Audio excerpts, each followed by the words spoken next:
میرے آقا مصطفیٰ کریم رؤوف الرحیم صلی اللہ علیہ وسلم فرماتے ہیں ماہ رمضان کو سارے مہینوں پر ایسی فضیلت ہے جیسے مجھ محمد کو تمام مخلوق پر فضیلت حاصل ہے۔ میرے آقا فرماتے ہیں ماہ رمضان شریف میں اگر تم ایک نیکی کرتے ہو تو اللہ تمہیں 70 کا ثواب عطا کرتا ہے، اور تمہارا خلوص بڑھ جاتا ہے تو اللہ تمہیں ایک نیکی کا 1000 عطا کرتا ہے، اخلاص اور بڑھتا ہے تو اللہ ایک نیکی پر تمہیں بے حساب ثواب عطا کرتا ہے، اس کا کوئی حساب ہی نہیں ہوتا۔ آقا کریم رؤوف الرحیم صلی اللہ علیہ وسلم فرماتے ہیں یہ ماہ رمضان کیا ہے؟ اللہ کے محبوب مصطفیٰ کریم صلی اللہ علیہ وآلہ وسلم ماہ رمضان شریف کے روزوں کی اہمیت بیان کرتے ہوئے فرماتے ہیں کہ ماہ رمضان شریف کا ایک روزہ اگر کوئی چھوڑ دے اور پھر ساری زندگی اس کے بدلے میں روزہ رکھے تو ساری زندگی کے روزے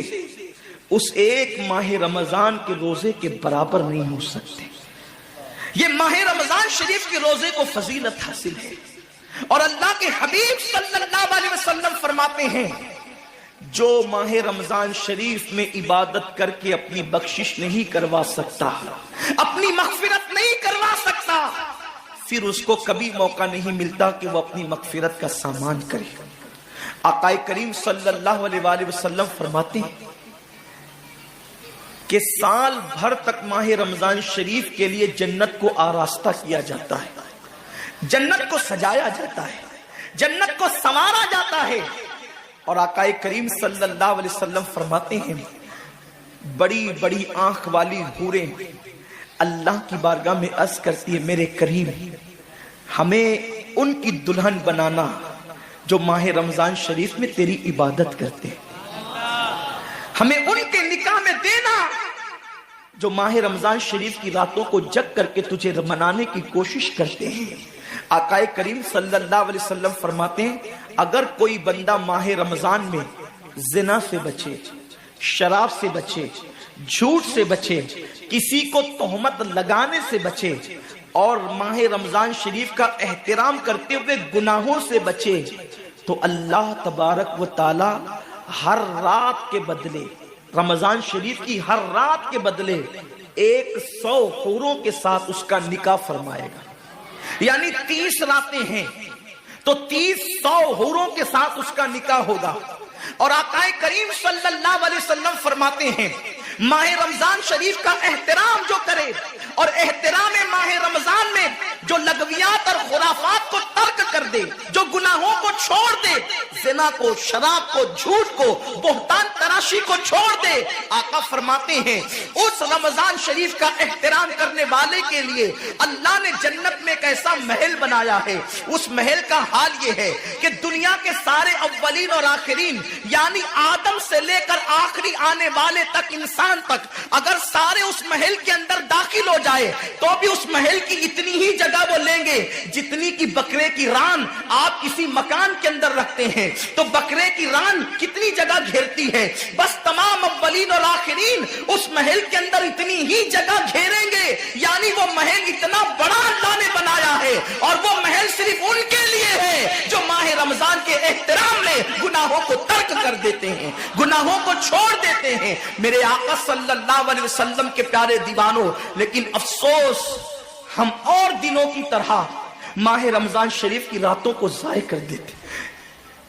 تاجروں کا سیزن آتا ہے تو تاجر پہلے سے تیاری کرتے ہیں کہ اس سیزن کے اندر میں نے مالدار بننا ہے، اتنا مال میں نے کمانا ہے کہ پھر میں نے سارے سال گھر میں بیٹھ کر کے کھانا ہے۔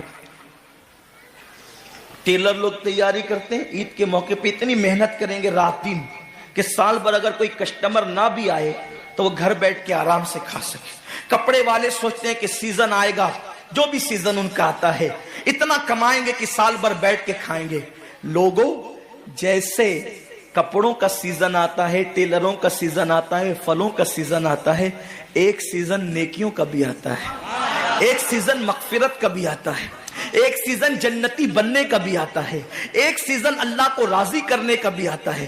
ارے یہ کیا کم ہے، میرے رسول سچے نبی صادق و مصدوق نبی نے فرمایا ماہ رمضان کی ہر رات اللہ پہلے آسمان پہ تجلی کرتا ہے اور اللہ اپنے بندے سے پکار پکار کر غروب آفتاب سے لے کر صبح صادق طلوع ہونے تک کہتا ہے میرے بندے اگر تو گنہگار ہے تو مجھ سے معافی طلب کرتا کہ میں تیری مغفرت کر دوں، میں تجھے جنت کا پروانہ عطا کر دوں، اگر تو غریب ہے تو مجھ سے دولت مانگتا کہ میں تجھے دولت عطا کر دوں، اگر تو نعمت سے محروم ہے تو نعمت مانگتا کہ میں تجھے نعمت عطا کر دوں۔ یہی وجہ تو ہے حضرات صحابہ کرام جب رمضان شریف آتا تو وہ ایسے تیاریاں کرتے تھے جیسے ہم اپنے گھروں کی شادیوں کی تیاری کرتے ہیں۔ صحابہ اتنے مصروف ہو جاتے رمضان شریف کی تیاریوں میں، اور کیسی تیاری کرتے، ہم بھی رمضان شریف کی تیاری کرتے ہیں۔ ہماری تیاری کیا ہے؟ سحری میں تری کے مسالے کو چاہیے، سحری کے اندر یہ چاہیے، سحری میں وہ چاہیے، افطار میں یہ چاہیے، افطار میں وہ چاہیے۔ مجھے اس سے کوئی جو ہے وہ شکوہ نہیں، میرے آقا نے اس سے منع نہیں کیا۔ حضور فرماتے ہیں کہ رمضان شریف میں گھر والوں کا دسترخوان وسیع کر دیا کرو، گھر والوں پہ زیادہ خرچ کیا کرو، اس لیے کہ جو گھر والوں پہ رمضان شریف میں خرچ کرتا ہے اللہ اس کو اپنی راہ میں خرچ کرنے کا ثواب عطا کرتا ہے۔ اور فاروق اعظم فرماتے ہیں جو رمضان شریف میں کشادگی کرے گھر والوں پر اللہ اسے جہاد میں خرچ کرنے کا ثواب عطا کرتا ہے۔ مجھے اس سے کوئی شکوہ نہیں، لیکن صحابہ کی تیاری کیا ہوتی تھی؟ جب رمضان شریف آتا صحابہ اپنے بستر کو باندھ دیا کرتے تھے۔ رمضان شریف آتا تو صحابہ بستر کو باندھ دیتے تھے۔ کیوں باندھ دیتے تھے بستر کو؟ اس لیے کہ اب سونا نہیں ہے، سونے کی راتیں 11 مہینے کی راتیں ہیں، اب غفلت میں زندگی نہیں گزارنا ہے، بلکہ راتوں کو جگ کر دن کو جگ کر اللہ کی اتنی عبادت کرنا ہے کہ عبادت کا سیزن آ گیا۔ اس لیے کہ اللہ کے رسول فرماتے ہیں جس نے رمضان شریف پایا اور عبادت کر کے اللہ کو راضی نہیں کر لیا ایسا بندہ ہمیشہ اللہ کی رحمت سے دور کر دیا جائے۔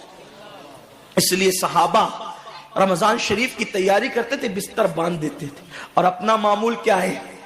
جو فجر میں سوئیں گے تو وہ عصر میں اٹھیں گے، رات بھر جاگیں گے کرکٹ کھیلتے ہوئے، رات بھر جاگیں گے گلیوں میں گھومتے ہوئے۔ میرے آقا صلی اللہ علیہ وسلم کے دیوانوں، بہت قیمتی وقت آ رہا ہے، بہت قیمتی مہینہ آ رہا ہے۔ یہ وہ مہینہ ہے جو جہنمیوں کو جنتی بناتا ہے۔ آقا کریم صلی اللہ علیہ وسلم فرماتے ہیں ہر افطار کے وقت اللہ 60,000 ایسے جہنمیوں کو جہنم سے آزاد کر کے جنتی بناتا ہے جن کا جہنمی ہونا واجب ہو گیا تھا۔ اور ایک مقام پہ فرماتے ہیں 5 لاکھ جہنمیوں کو ہر افطار کے وقت جہنم سے آزاد کیا جاتا ہے۔ اور اسی پہ بس نہیں، حضور فرماتے ہیں جب شب جمعہ آتی ہے ماہ رمضان کی، جمعرات کا سورج غروب ہوتا ہے، تو جمعہ کا سورج غروب ہونے سے پہلے پہلے تک ہر سیکنڈ میں 5 لاکھ جہنمیوں کو جہنم سے آزاد کیا جاتا ہے۔ اور جب جمعہ کا آخری وقت آتا ہے، آخری ساعت آتی ہے، میرے کریم آقا فرماتے ہیں جمعرات کا سورج غروب ہونے سے لے کر جمعہ کا سورج غروب ہونے تک ہر لمحے میں جو 5 لاکھ کو آزاد کیا گیا تھا، اب آخری سیکنڈ میں جو غروب کا وقت ہوتا ہے جتنے آزاد کیے گئے تھے اتنوں کی تعداد کے برابر اس آخری ساعت کے اندر اللہ اپنے جہنمی بندوں کو جہنم سے آزاد کر دیتا ہے۔ کتنا قیمتی وقت ہوتا ہے، افطار کا وقت کتنا قیمتی ہے، سحری کا وقت کتنا قیمتی ہے، لیکن اس وقت بھی ہم کہاں لگے ہوتے۔ اب تو لوگوں نے ٹی وی چینلوں پر پروگرامات شروع کر دیے، دینی پروگرامات۔ مجھے دینی پروگرامات اگر ٹی وی پہ نشر ہوتے ہیں تو اس سے کوئی اختلاف نہیں ہے، لیکن آپ سے یہ عرض کرنا چاہتا ہوں کہ دین سیکھنے کا بھی کوئی وقت ہوتا ہے۔ اگر آپ سحری کے قیمتی لمحات میں ٹی وی کا منہ پکڑ کر بیٹھے ہیں تو آپ دعا کب کریں گے؟ افطار کے وقت آپ واٹس ایپ پر لگے ہیں تو اللہ سے مانگیں گے کب؟ ساری زندگی سسکیاں لے رہے ہو، ساری زندگی تڑپ رہے ہو، اور جب مانگنے کا وقت آتا ہے، مصیبتوں سے نجات طلب کرنے کا وقت آتا ہے، ہم کہاں ٹائم ضائع کرتے ہیں۔ حضرت سیدہ ام ہانی رضی اللہ تعالیٰ عنہ فرماتی ہیں کہ میں نے اپنے کریم آقا صلی اللہ علیہ وسلم سے سنا، اللہ کے رسول صلی اللہ علیہ وسلم نے فرمایا اس وقت تک میری امت ذلیل نہیں ہوگی، اس وقت تک میری امت رسوا نہیں ہوگی جب تک وہ ماہ رمضان کا احترام کرتی رہے گی،